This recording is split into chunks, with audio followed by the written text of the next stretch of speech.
سیانے ماندہ ساکھ جہانوں بکھرا کہہ گئے لوگ سیانے ماندہ رتبہ کی یہ سجنوں ماندہ رتبہ کی یہ سجنوں سونا اللہ ہی جانے میرے سر دی ٹھنڈی چھاں میری جنت میری ماں آخری شعر میری حاضری مکمل کہ جو بھی مینوں جگتے ملیا ماں دیاں ہیں دعا ماں جو بھی مینوں جگتے ملیا ماں دیاں ہیں دعا ماں جو بھی مینوں جگتے ملیا ماں دیاں ہیں دعا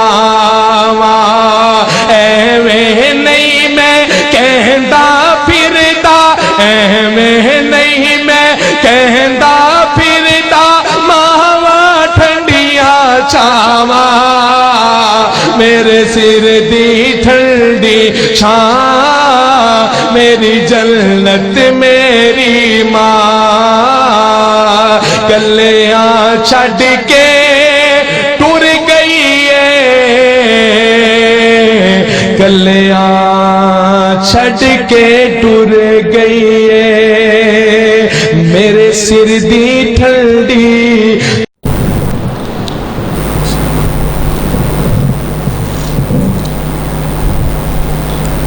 السلام علیکم ورحمۃ اللہ وبرکاتہ ان الحمد للہ نحمده ونستعینه ونستغفره ونعوذ باللہ من شرور انفسنا ومن سیئات اعمالنا من يهده الله فلا مضل له ومن يضلله فلا هادي له وأشهد أن لا إله إلا الله وحده لا شريك له وأشهد أن محمدا عبده ورسوله أما بعد فإن خير الحديث كتاب الله وخير الهدي هدي محمد صلى الله عليه وسلم وشر الأمور محدثاتها وكل محدثة بدعة وكل بدعة ضلالة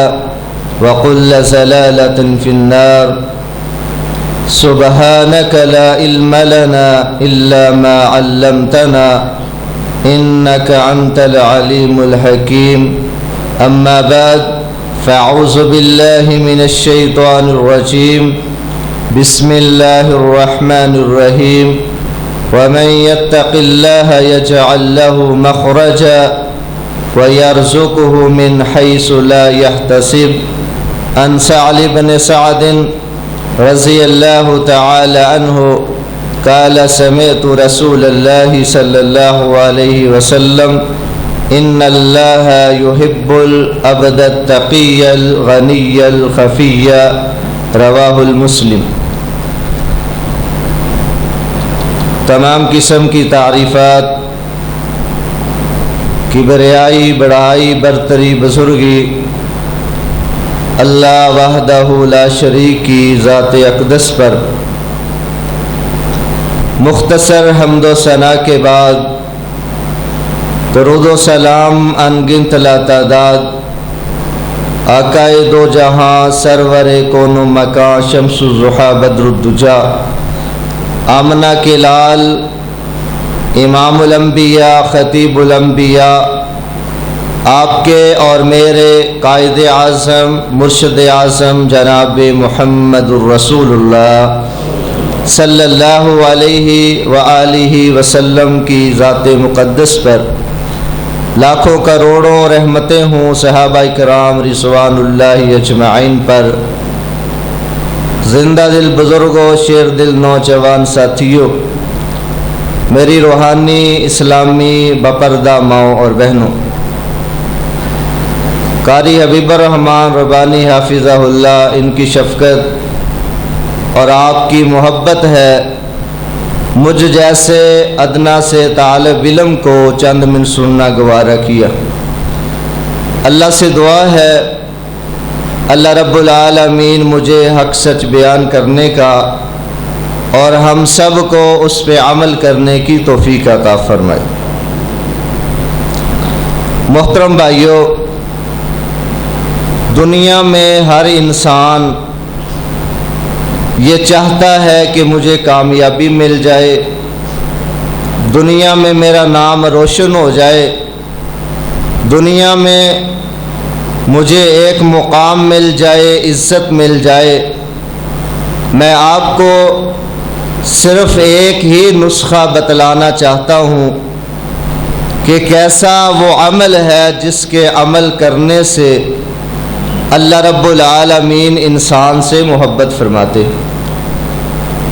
اللہ رب العالمین فرماتے ہیں وَمَن يَتَّقِ اللَّهَ يَجْعَل لَّهُ مَخْرَجًا، جو آدمی متقی بن جاتا ہے، جو آدمی تقوی اختیار کر لیتا ہے، جو آدمی پرہیزگار بن جاتا ہے، وَيَخْرُجُهُ، اللہ رب العالمین اس کے لیے تنگی کو آسان بنا دیتے ہیں، وَيَرْزُقُهُ مِنْ حَيْثُ لَا يَحْتَسِبُ، اللہ رب العالمین اسے وہاں سے رزق عطا فرماتے ہیں جہاں سے اس کا وہم و گمان نہیں ہوتا۔ کامیاب آدمی وہ ہے جو آدمی اللہ سے ڈر جاتا ہے، جو آدمی تقوی اختیار کر لیتا ہے، جو آدمی پرہیزگار بن جاتا ہے، اس کے لیے دنیا کی ساری پریشانیاں، ساری مصیبتیں اللہ رب العالمین آسانی میں تبدیل کر دیتے ہیں۔ پھر اللہ رب العالمین اسے وافر مقدار میں رزق عطا فرماتے ہیں۔ حضرت سہل بن سعد رضی اللہ تعالی عنہ بیان کرتے ہیں کہ میں نے نبی علیہ الصلاۃ والسلام سے سنا، نبی علیہ الصلاۃ والسلام نے فرمایا جس انسان میں 3 خوبیاں پیدا ہو جاتی ہیں، جس انسان میں 3 چیزیں آ جاتی ہیں، جو آدمی 3 خوبیوں کا حامل ہو جاتا ہے، ان اللہ یحب، اس آدمی سے اللہ رب العالمین محبت فرماتے ہیں۔ سب سے پہلی خوبی کون سی ہے؟ ان اللہ یحب العبد التقی، بے شک اللہ رب العالمین محبت فرماتے ہیں جو آدمی متقی بن جاتا ہے، تقوی اختیار کر لیتا ہے، اللہ سے ڈرنے والا بن جاتا ہے۔ متقی کس کو کہا جاتا ہے؟ اس کی تعریف کیا ہے؟ متقی کس کو کہا جاتا ہے؟ جو آدمی ہر عمل کرنے سے پہلے سوچتا ہے کہ اللہ رب العالمین نے یہ کام کرنے کا مجھے حکم دیا ہے یا نہیں دیا۔ قدم اٹھانے سے پہلے آدمی سوچے، بولنے سے پہلے آدمی سوچے، اور ہر معاملات میں انسان اللہ سے ڈرتے ہوئے دنیا کے معاملات وہ بروئے کار لاتا ہے، اس پہ عمل کرتا ہے اللہ سے ڈرتے ہوئے۔ اور ہر دور میں اللہ سے ڈرنے والے لوگ موجود رہے ہیں، ہر دور میں اللہ سے ڈرنے والے، تقوی اختیار کرنے والے لوگ موجود رہے ہیں۔ امام مالک رحمہ اللہ یہ مسجد نبوی میں اپنے تلامذہ کو، شاگردوں کو حدیث پڑھا رہے ہیں، اور ایک بوڑھی عورت اس نے سر پہ ایک ٹوکرا اٹھایا ہوا اور امام مالک رحمہ اللہ کے پاس آتی ہے، اور ٹوکرا وہ زمین پہ رکھتے ہوئے امام مالک رحمہ اللہ سے عرض کرتی ہے، اے امام مالک، میں آپ سے ایک سوال پوچھنا چاہتی ہوں، ایک میرا مسئلہ ہے، اس کو حل کیجئے، مجھے بتلائیے، میرے دل میں ایک اشکال ہے، امام مالک رحمہ اللہ فرماتے ہیں بی بی کیا مسئلہ ہے، کیا آپ پوچھنا چاہتی ہیں؟ یہ بڑھیا کہنے لگی امام صاحب میں رات کو چرخہ کاٹتی ہوں، دن کو بھی چرخہ کاٹتی ہوں، اور جو سوتر بنتا ہے دھاگا اس کو میں منڈیوں میں جا کر فروخت کرتی ہوں۔ میں پوچھنا یہ چاہتی ہوں کیا وہ میرا سوتر کاتا ہوا کیا میں منڈی میں بیچتے ہوئے لوگوں کو بتلاؤں کہ یہ رات کا کاتا ہوا سوتر ہے، یہ دن کا کاتا ہوا سوتر ہے؟ مجھے اللہ سے ڈر لگتا ہے، مجھے آپ بتلائیے۔ امام مالک رحمہ اللہ اس بی بی سے پوچھتے ہیں کیا رات کے کاتے ہوئے سوتر اور دن کے کاتے ہوئے سوتر میں فرق ہے؟ بی بی کہنے لگی جو رات کا کاتا ہوا سوتر ہے اس میں اتنی صفائی نہیں ہے، جو دن کا کاتا ہوا سوتر ہے اس میں صفائی بہت زیادہ ہوتی ہے۔ امام مالک رحمہ اللہ کی آنکھوں سے آنسو جاری ہو گئے، فرمانے لگے آج مجھے پتہ چلا ہے کہ مدینہ میں امام مالک سے بھی زیادہ ڈرنے والے لوگ موجود ہیں۔ میرے بھائیوں، ہر معاملات میں اللہ سے ڈریے، تقوی اختیار کر لے، پرہیزگار بن جائیں اور پیکر متقی ہمارے پیغمبر تھے جناب محمد الرسول اللہ صلی اللہ علیہ وسلم، سب سے زیادہ تقوی اختیار کرنے والے، سب سے زیادہ اللہ سے ڈرنے والے، سب سے زیادہ اپنے دل میں ڈر رکھنے والے وہ ہمارے محبوب پیغمبر تھے۔ اور نبی علیہ الصلوۃ والسلام کی جو اعلیٰ جماعت تھی، جو عرفہ، جو اللہ نے جانشین دیے تھے، جو وفادار دیے تھے، جو نبی علیہ الصلوۃ والسلام کے صحابہ تھے، وہ بڑے اللہ سے ڈرنے والے تھے، تقوی اختیار کرنے والے تھے۔ اور ان میں سے ایک نوجوان کا میں تذکرہ آپ کے سامنے کرنا چاہتا ہوں، حضرت عبداللہ بن عمر رضی اللہ تعالی عنہما، بیٹا بھی صحابی ہے، باپ بھی صحابی ہے۔ حضرت عبداللہ رضی اللہ تعالی عنہ یہ وہ صحابی تھے جب بازار میں چلتے تھے، جب گانے کی اور بینسری کی آواز آتی تھی اپنے کانوں میں دونوں انگلیاں لے لیتے تھے اور اپنے غلام سے کہتے تھے مجھے بتا دینا جب بینسری کی آواز ختم ہو جائے، بند ہو جائے، مجھے بتا دینا۔ اس وقت تک اپنے کانوں میں انگلیاں ڈھونس لیتے تھے اور اپنے غلام سے فرماتے ہیں تجھے پتہ ہے کہ میں نے اپنے کانوں میں انگلیاں کیوں لی ہیں؟ وہ غلام کہنے لگے آقا مجھے اس کا علم نہیں ہے۔ حضرت عبداللہ رضی اللہ تعالی عنہ فرمانے لگے میں نے ایسا کرتے ہوئے اپنے پیغمبر کو دیکھا تھا۔ نبی علیہ الصلوۃ والسلام نے ایک مرتبہ بینسری کی آواز سنی تھی، میں پیغمبر علیہ الصلوۃ والسلام کے ساتھ تھا، نبی علیہ الصلوۃ والسلام نے اپنے کانوں میں انگلیاں لے لی تھی، اس وجہ سے آج مجھے یہ بینسری کی آواز پسند نہیں ہے، مجھے یہ آواز پسند نہیں ہے، اس وجہ سے کہ میرے محبوب پیغمبر کو یہ آواز پسند نہیں تھی۔ آج جو ہماری نوجوان نسل ہے ہمیں چاہیے تھا ہماری انگلیوں ہمارے کانوں میں انگلیاں ہوتی، آج ہم نے ہینڈ فری اپنے کانوں میں لگا لی۔ میرے بھائیوں، جیسے صحابہ کرام تقوی والے تھے، جیسے صحابہ کرام اللہ سے ڈرنے والے تھے، ایسے ہی اگر آج بن جائیں تو انشاءاللہ اللہ رب العالمین ہم سے محبت فرمائیں گے۔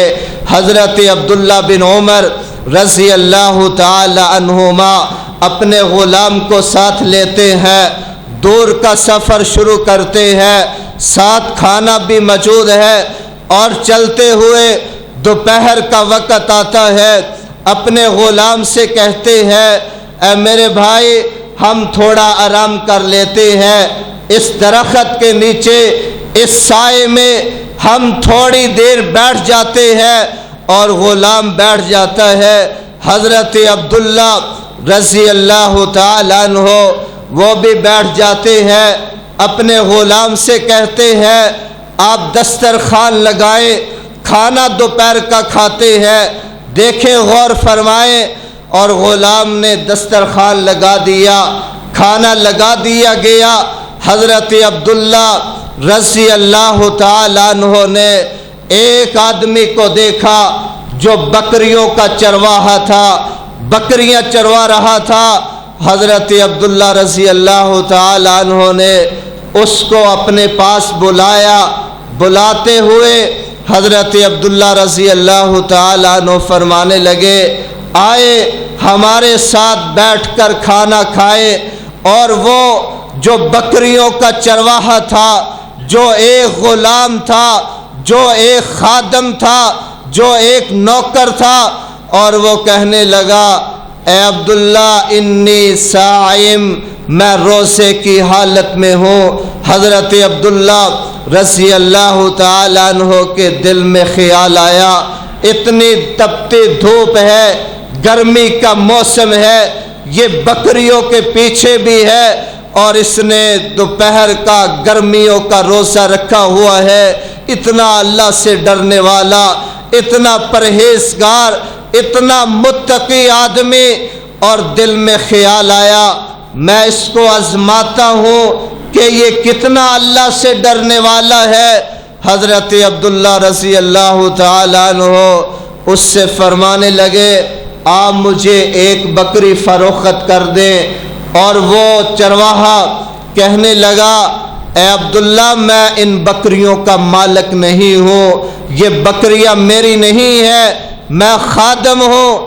حضرت عبداللہ رضی اللہ تعالیٰ عنہ نے پھر اس کا امتحان لیا، اسے فرمانے لگے کون سا تجھے تمہارا آقا دیکھ رہا ہے، آپ مجھ سے رقم لے لے، جیب میں ڈال لے، ایک بکری مجھے دے دے، میں اس کو ذبح کرتا ہوں، آپ کو بھی گوشت کھلاؤں گا، خود بھی کھاؤں گا۔ اور وہ کہنے لگا اے عبداللہ کیسی باتیں کرتے ہو، اگر میرا آقا آج مجھے اب نہیں دیکھ رہا تو میرا اللہ تو دیکھ رہا ہے۔ حضرت عبداللہ رضی اللہ تعالیٰ عنہ سمجھ گئے یہ بڑا تقوی والا بندہ ہے، بڑا پرہیزگار ہے۔ اس سے پوچھتے ہیں آپ کس کے غلام ہیں، اپنے مالک کا نام بتائے۔ اور اس آدمی نے اپنے آقا کا نام بتلایا، اپنے مالک کا نام بتلایا۔ حضرت عبداللہ وہاں سے واپس پلٹتے ہیں، مدینہ میں اس آقا کو ملتے ہیں جس آقا کا یہ غلام ہے۔ اس سے کہنے لگے آپ اپنے غلام کو فروخت کر دیں، بتلائے کتنے پیسے لینے ہیں، کتنی اس کی رقم وصول کرنی ہے۔ اور اس نے کہا اتنی رقم میں نے وصول کرنی ہے۔ حضرت عبداللہ نے وہ رقم ادا کر دی۔ اسے فرمانے لگے جو اس کے ساتھ بکریاں ہیں اس کو بھی خریدنا چاہتا ہوں، بکریوں کی قیمت بھی ادا کر دی، اس غلام کی قیمت بھی ادا کر دی، اور مدینہ کے اس راستے پہ کھڑے ہو گئے۔ اور جس راستے سے وہ غلام شام کو بکریاں لے کر اپنے آقا کے گھر جا رہا تھا، حضرت عبداللہ رضی اللہ تعالیٰ عنہ نے اس کو وہاں روک لیا کہ ٹھہر جاؤ، اور یہ جو بکریاں ہیں اور یہ تم نے آج اپنے ماقا مالک کے پاس نہیں لے کے جانی، بلکہ تم نے یہ جو ساری بکریاں ہیں یہ اپنے گھر میں لے کے جانی ہے، اور میں نے تجھے آزاد کروا دیا ہے۔ اور میں امید کرتا ہوں اللہ سے کہ میں نے دنیا میں تجھے آزادی دلوا دی ہے، تجھے آزاد کر دیا ہے، اور میں اللہ سے امید کرتا ہوں اللہ تجھے کل قیامت کے دن جہنم سے بھی آزاد کر دیں گے۔ میرے بھائیوں یہ سب کچھ کیسے ملا؟ تقوی کی وجہ سے، پرہیزگاری کی وجہ سے، اللہ سے ڈرتے ہوئے۔ اور اللہ رب العالمین نے دنیا کی جو غلامی تھی اس سے بھی بچا دیا۔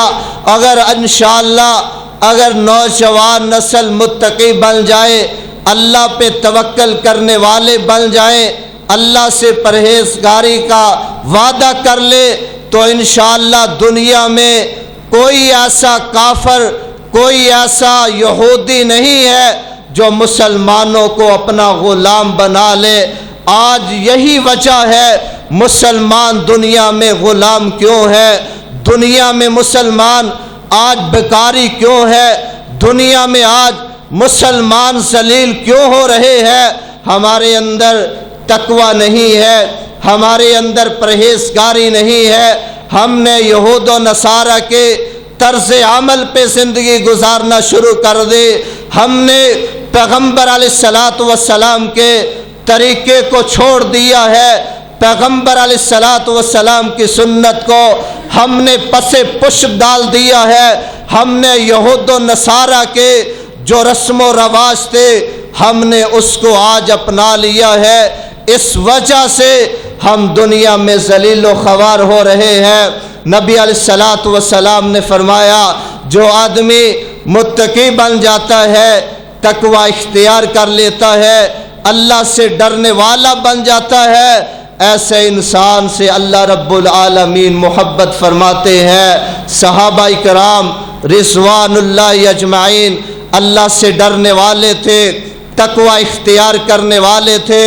جو متقی آدمی ہوتا ہے اس کی سب سے بڑی میں آپ کو نشانی بتلانا چاہتا ہوں، میں آپ کو ایک نسخہ بتلانا چاہتا ہوں۔ اگر ہم متقی بننا چاہتے ہیں، ہم اللہ سے ڈرنے والے بننا چاہتے ہیں، اگر ہم پرہیزگار بننا چاہتے ہیں، تو ایک میں آپ کو نسخہ بتلانا چاہتا ہوں۔ آپ زیادہ سے زیادہ اللہ سے استغفار کیجئے، جو ہمارے محبوب پیغمبر تھے جناب محمد صلی اللہ علیہ وسلم، وہ دن میں 70 سے زیادہ مرتبہ اللہ سے استغفار فرماتے تھے۔ ہم نبی علیہ الصلاۃ والسلام کی امتی ہیں، اور نبی علیہ الصلاۃ والسلام معصوم عن الخطا تھے، غلطیوں سے پاک تھے۔ ہم پاؤں کے ناخنوں سے لے کر سر کے بالوں تک ہم گناہ گار ہے، اللہ کے مجرم ہے، گناہ گار ہے، اور ہمیں کم از کم دن میں 500 مرتبہ استغفار کرنا چاہیے۔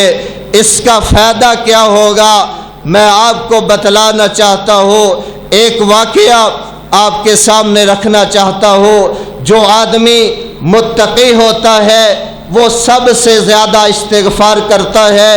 امام احمد بن حنبل رحمہ اللہ ایک مرتبہ سفر کے لیے نکلتے ہیں، سفر کرتے ہوئے راستے میں ایک مسجد دیکھتے ہیں، مسجد میں داخل ہونے لگتے ہیں، اور مسجد کا جو خادم ہے وہ مسجد کو بند کرنے لگتا ہے۔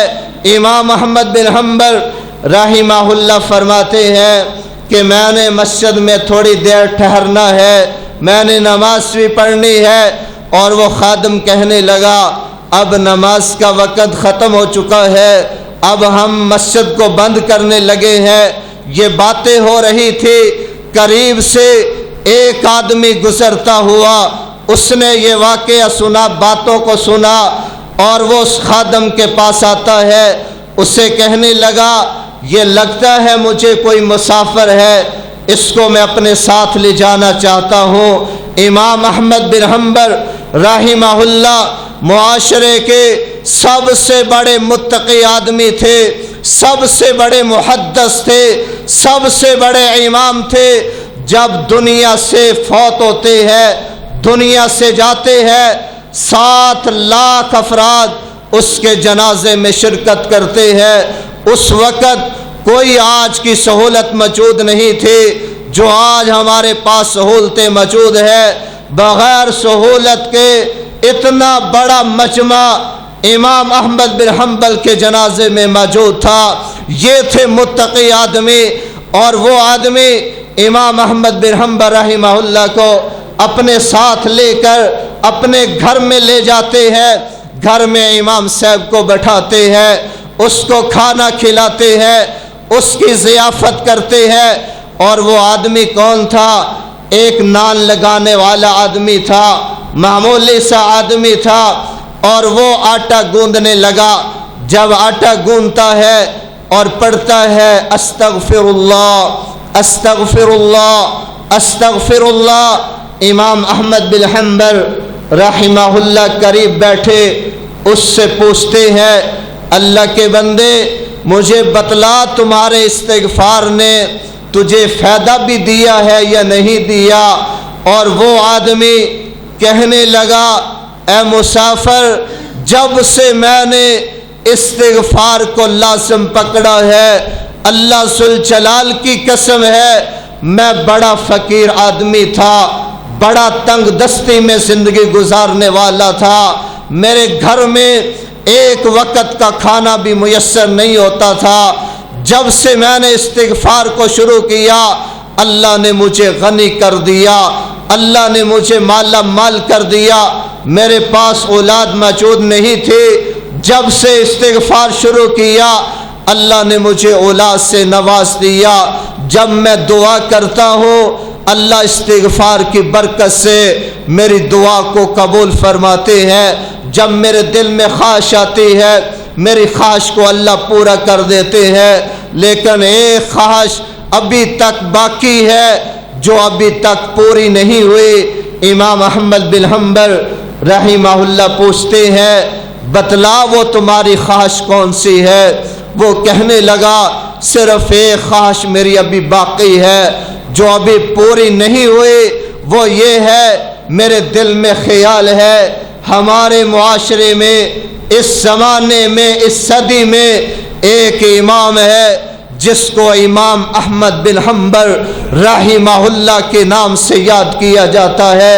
میرے دل میں خواہش ہے اللہ میں اس کی زیارت کرنا چاہتا ہو، اس کو دیکھنا چاہتا ہو، اس سے باتیں کرنا چاہتا ہو۔ وہ تمہارا متقی آدمی ہے، وہ پرہیزگار ہے، اس کو ملنے کا میں شوق دل میں رکھتا ہوں۔ امام احمد بن حنبل رحمہ اللہ فرماتے ہیں، شاید اللہ نے مجھے اس وجہ سے گھر سے نکالا ہے تمہاری اس خواہش کو پورا کرنے کے لیے۔ میرے بھائیوں، جو آدمی استغفار کو لازم پکڑتا ہے آپ اس کا تجربہ کر لیں، دن میں سب سے زیادہ آپ اللہ سے استغفار کیجئے، پھر رزلٹ دیکھ لینا، نتیجہ دیکھ لینا، انشاءاللہ اللہ رب العالمین ہر پریشانی کو آسانی میں بدل دیں گے، ہر بیماری کو تندرستی میں بدل دیں گے، اور اللہ رب العالمین وہاں سے رزق عطا فرمائیں گے جہاں سے انسان کا وہم و گمان نہیں ہے۔ اس غلام کو کیا علم تھا کہ میں ایک چھوٹا سا غلام ان بڑی ساری بکریوں کا مالک بن جاؤں گا؟ اور بتلایا جاتا ہے کہ وہ غلام جس کو عبداللہ بن عمر رضی اللہ تعالی عنہما نے آزاد کروایا تھا، جو بکریوں کا چرواہا تھا، وہ بکریوں کی تعداد 1200 کے قریب وہ تعداد تھی۔ کیا اس نے کبھی سوچا تھا میں ان بکریوں کا مالک بن جاؤں گا؟ کس وجہ سے مالک بنا؟ تقوی کی وجہ سے، پرہیزگاری کی وجہ سے۔ اگر آج ہم تجارت کریں تو انصاف پر مبنی ہونی چاہیے، ہم بات کریں تو سچی بات کریں، ہم عمل کریں وہ عمل جس عمل کا اللہ رب العالمین نے حکم دیا ہے، ان للمتقین مفازا حدائق وانابا وکواعب اترابا وکأسا دہاقا۔ اللہ نے متقین کے لیے فہرست بیان کر دی ہے، اس کے لیے جنت ہے، ان کے لیے باغات ہے، ان کے لیے چھلکتے ہوئے جام انہیں پلائے جائیں گے، ان کے لیے ہم عمر بیویاں ان کو میسر کر دی جائیں گے۔ ان المتقین فی ظلال وعیون وفواکہ مما یشتہون۔ متقین کے لیے اللہ نے سائے کو تیار کر رکھا ہے، متقین کے لیے اللہ نے چشموں کو جاری کر رکھا ہے۔ وسارعوا إلى مغفرة من ربكم وجنة أرضها السماوات والأرض اعدت للمتقین. اللہ نے جنت تیار کی ہے تو متقین کے لیے، پرہیزگاروں کے لیے جنت تیار کی ہے. تو اللہ رب العالمین سے ڈرنے والوں کے لیے اللہ نے جنت کو تیار کر رکھا ہے. اللہ سے دعا ہے اللہ رب العالمین ہم سب کو اپنے سے ڈرنے کی توفیق عطا فرمائے. اللہ ہمیں متقی بنا دے، پرہیزگار بنا دے، استغفار کرنے والا بنا دے. اللہ رب العالمین ایسے عمل کرنے کی توفیق عطا فرمائے جو جنت میں جانے کا سبب بنتے ہیں. اللہ سے دعا ہے اللہ رب العالمین ہم سب کو قرآن و سنت کو سمجھنے کی اور اس پر عمل کرنے کی توفیق عطا فرمائے. وآخر دعوانا ان الحمد للہ رب العالمین. ماندہ ساکھ جہانوں بکھرا کہہ گئے لوگ سیانے، ماندہ رتبہ کی یہ سجنوں، ماندہ رتبہ کی یہ سجنوں، سونا اللہ ہی جانے. میرے سر دی ٹھنڈی چھاں، میری جنت میری ماں. آخری شعر میری حاضری مکمل کہ جو بھی مینو جگتے ملیا ماں دیاں ہیں دعا ماں. جو بھی مینو جگتے ملیا ماں دیاں ہیں دعا ماں. جو بھی مینو جگتے ملیا ماں دیاں ہیں دعا ماں. ایویں نہیں میں کہندا پھردا، ایویں نہیں میں کہندا پھردا، ماواں ٹھنڈیاں چھاواں. میرے سر دی ٹھنڈی چھاں، میری جنت میری ماں. گلیاں چھڈ کے ٹر گئی ہے، گلیاں چھڈ کے ٹر گئی ہے. میرے سر دی ٹھنڈی